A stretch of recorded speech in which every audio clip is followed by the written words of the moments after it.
Welcome to another episode of Healing Through Love.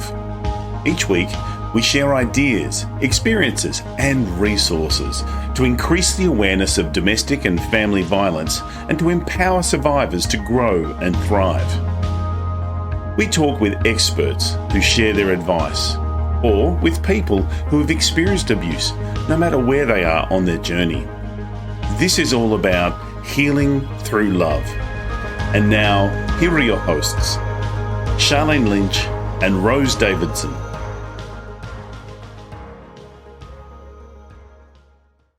Hello and welcome to the Healing Through Love podcast. I'm Charlene Lynch, and together we're shining a light on hope, resilience and transformation in the journey to end domestic violence. Each week, we bring you inspiring interviews with change makers, survivors, advocates and experts who are making a difference in the lives of those affected by domestic and family violence.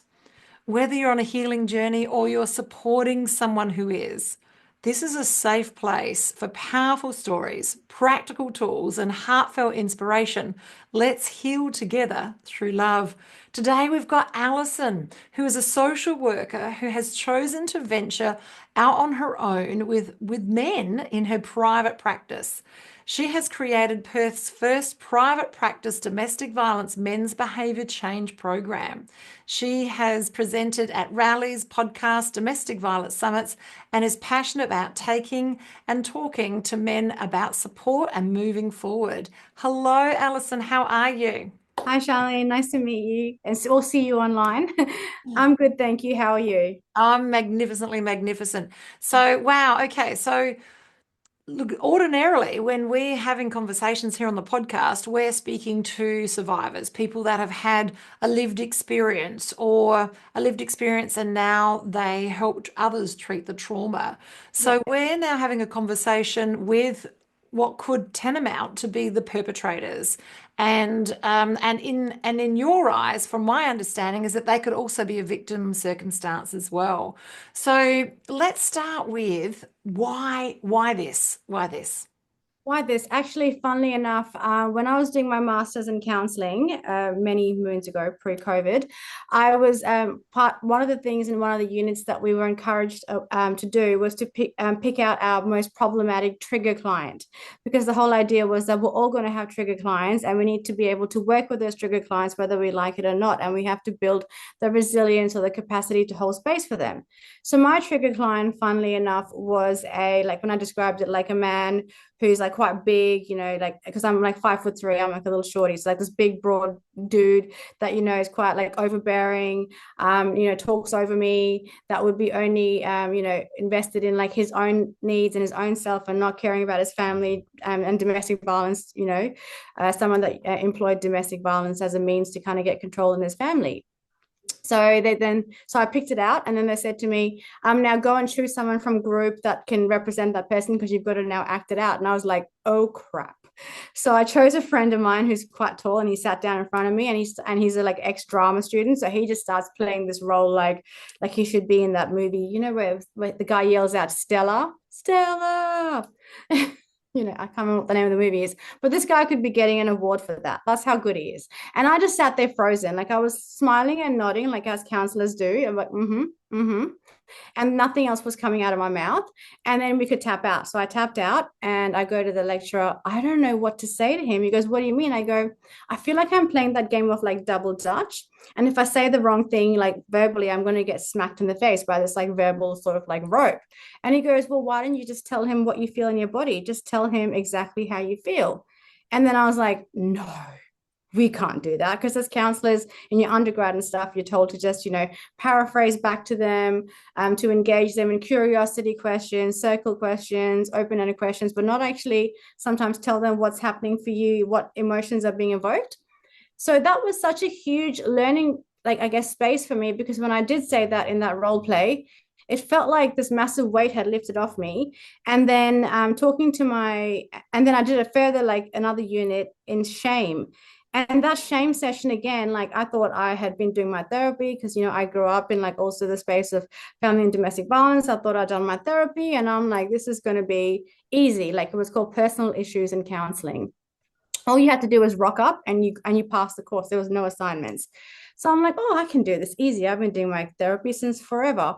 And I rocked up and I did not know what hit me. I was like just all over the place, up, down, around with all like, everything. And it brought so much shame on me that the following week I couldn't even go into uni. Like I remember going to uni and I had like a big jacket on. It was winter, so I can get away with it. A baseball hat, a hoodie, sitting in the back of the classroom. I kind of like skulked in and sitting at the back thinking nobody could like see me. And I'm like, all the way down, like, you can't see me. And then the lecturer goes, and today's topic we're going to be talking about is attachment and shame and how your attachment style, like, impacts your shame. And I was like, oh, of course the universe would give this to me. Anyway, so coming fresh off that idea of like being able to talk quite openly and candidly to clients, working on my own shame, processing my own personal issues, like in that personal issues and counseling session and through therapy. I was talking to one of my coordinators at the time, and she said, we've got this new men's behavior change program. This was 10 years ago. That I think you would be really good for, because I was talking to her about shame and the role shame plays in stopping us from healing. And she goes, I think you'll be really good for working with men because you call a spade, you're very honest. And now that you have this understanding of shame and this understanding of attachment and all that kind of stuff, I think you'll be really good. And I was like, no way, like that's still my trigger clients. I can't do it. And because at the time, the company that I was working for, they were being subcontracted by the Department of Justice. So there was a lot of guys that were coming through from justice who were like offending, and they were either on parole or pre-sentencing or suspended sentences, that sort of thing. So that really scared me. And I had a very, I guess, specific idea of what a perpetrator or a domestic violence perpetrator should look like. So she said to me, why don't you just go sit into a few sessions and see how you like it? And so I did that. And so my very first session, we get the statement of material facts from the police. So I printed them all out like the good little student that I was. Then I printed out all their names and I got it all right. And I sit down there, and not one man in that room, there was 12 men, not one man in that room met the idea of what I thought I had in my head. Because I'm picturing like, this big bad, like the guy who yells out Stella in that movie, the big bad kind of perpetrator that's all like, Rrr. And instead, these were just men that you would talk to at a party or a barbecue, or like your next door neighbor or your colleague. And I think it was in that moment I finished up that session and I spoke to one of my co-facilitators and I said, do you ever marry the two? And he goes, what do you mean? Like the idea of what they offend and how they are in person, like how do you work with them in that space where you can marry the two and actually, I guess, create change? And then he said to me, you work with their humanity. And then another facilitator that I worked with, who mentored me in my early days, talked to me about the idea of an iron fist and a velvet glove. So you have your really strong boundaries, and you have all your theoretical knowledge, and so that's the iron fist. And the velvet glove is that care, and it's that humanity, and it's about, I guess, that person-centered approach. So I did that with the subcontracting for the Department of Justice for about, I think, 6 or 7 years. From there, I had my twins. So I took a bit of a mini hiatus and I came back to it. But I just found when I was subcontracting like with that company, the Department of Justice only wanted a particular model. They only wanted like us to do just the one size fits all cookie cutter kind of program. They didn't want us to do alongside counseling, or they didn't want us to do alongside referrals or case management. And I really struggled being a social worker. And so I would get in trouble a lot. They'd yell at me. They'd be like, you are not there. Like, you're not their social worker or the counselor. Stop doing this, Alison. Honestly, I was such a pain in the ass for them. And I think that was when I decided like one day, I remember I was talking to my boss and I was like, I don't think I want to work here anymore, blah, blah, blah. And then she's like, what are you going to do? And I said, well, I think I'm just going to start my own program. And it was like this weird throwaway, like idea in my head. And she goes, well, if you do know it's going to be really hard. And you also have to read all the guidelines as set up by the peak bodies. And I was like, yeah, I think I'm going to do it. And then within a week of that conversation, I did quit my job. And within like a month of that conversation, I'd read all the guidelines as created by the Saying No to Violence, which is the Australian internet, like the all of Australia peak body in men's behavior change. And I literally, like my Bible, like highlighted everything because I'm a bit of a nerd and I also have ADHD, so I can hyper focus. And within like a 2-week program, a 2-week period, I'd created the program, the forms, the manual, everything. And then I was talking to my clinical supervisor who liked the idea of it. And he said, well, I've retired this year. Why don't you come and work out of my office in Shenton Park, which is close to the city and the family courts and all of that. And within a month of me having the conversation with her, I'd set up Sage NCWA and launched it. And now it's like 2 and a bit years now. It's coming up to 2 years. And yeah, it's going from strength to strength. So I'm really proud of like my team and what we do here. Oh, that's fantastic. And that's a huge why. And like here, as a survivor myself, I'm listening to you and I can feel little triggers going off myself. Hmm. And if I, as a grown adult, now 58 years old, look back on the offenders that I've had in my life, would I now, as a healed woman, go and have conversations with these people? Perhaps. But I hope that someone else would have had conversations with them so that they can move forward Yeah. and and healed themselves so that they stop offending, but also so that they can live their best life as well. And if I connect the dots, what I can see is most of them had their own trauma situation, either from their families Yeah, or even from later on in life. And absolutely. and they're just without that level of awareness, they're reliving those levels of well, trauma, really. Let's face it, it is trauma based. So it's fantastic. And there isn't enough of this helping the perpetrator so that they can not offend, so that they can live their best life. And so we can keep the jails empty, let's face it. So this is Yeah. fantastic. Have you got hopes to make this a bigger venture and have it maybe delivering online and perhaps maybe to other areas as well in other parts of Australia? I mean, I think because, COVID opened up the world in so many ways that technically I could deliver the program because it's now created like across the world if I wanted to. There is, that absolute possibility. It's just, it like, I guess for me, what happened was, so when I like launched in like, 1 month within after that conversation, there was a friend of mine who was my son's a school friend's mum who's a lawyer. And I'd sent her an email saying, hey, she's a family lawyer. I'm like, I sent every single family lawyer that I knew that were my friends, like, hey, I'm started this program. Like, here's my information, here's the flyers. And she goes, this is a pretty good flyer. Do you mind if I send it to my friend in legal aid? And so I was like, oh, yes, please. That would be amazing. And then the lady in legal aid emailed me back and she was like, actually, the director, like she was the manager, the team leader manager of the legal aid division at that time in Perth. And she goes, do you mind coming to our bi-monthly legal aid meeting and have a chat with us about your program and what you do?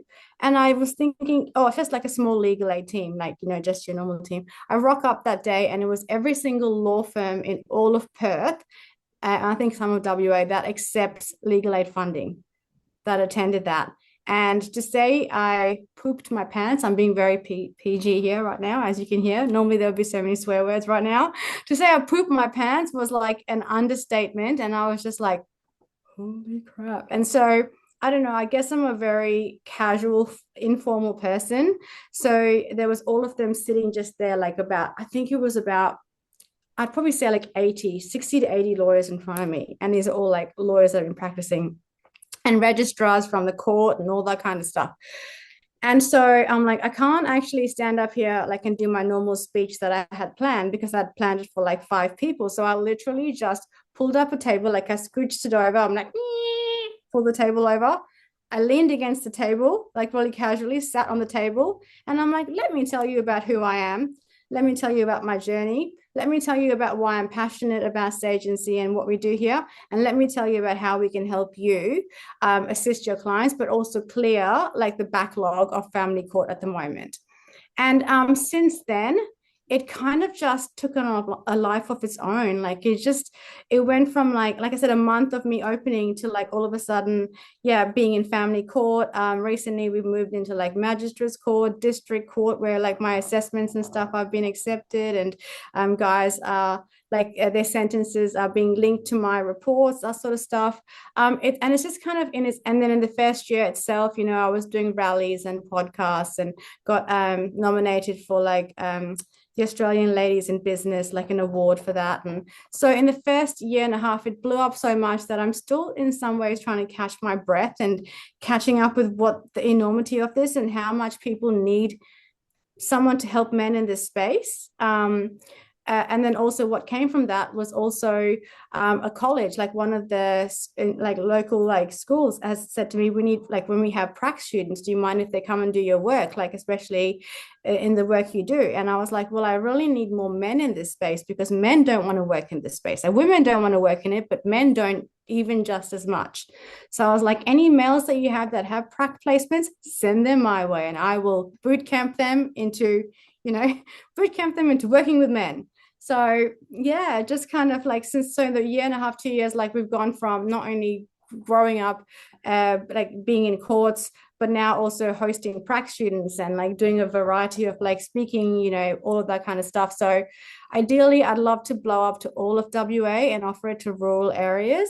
But like I think technology is the biggest issue, especially in like rural areas. Like unless like I've had like CPFS or like justice like contact me and say, can you support our client? And I'm like, absolutely, we can do like Zoom, but they don't have like computers or phones themselves. So they would then have to go into the offices. But then because each men's behavior change program has to, by like the guidelines, go for 2 hours, they don't have that capacity to give someone like 2 hours in their office of like Zoom or like WhatsApp or whatever, whatever else it is.